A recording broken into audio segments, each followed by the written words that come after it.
Principā, kad viņi atsakās dzert zāles, tad ar viņiem, tu centies, tā kā izrunāties, tā kā paskaidrot, jā, kāpēc viņam ir vajadzīgs tās zālītes, jā.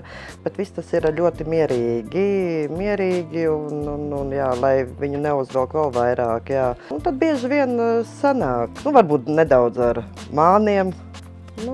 Tā ir, jā, tas tādiem labiem, jā, bet, jā, un tad, bet ir arī, protams, kam ir, tā demencija, viņi jau ir dažādi izpaužās, jā, ne tikai kā agresīvi, jā, viņi klaiņo, viņi maldās, jā, viņi var kaut kur aiziet, dara visādas blēņas, muļķības, tā, un tad arī.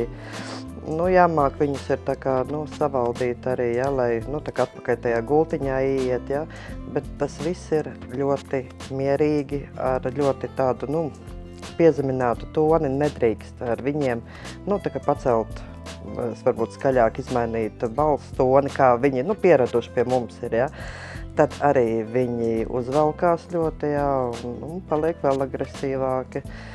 Bet, manā praksē īstenībā nav trāpījies, ka man kaut kā vienmēr sanāk, ka viņiem visu sarunāt,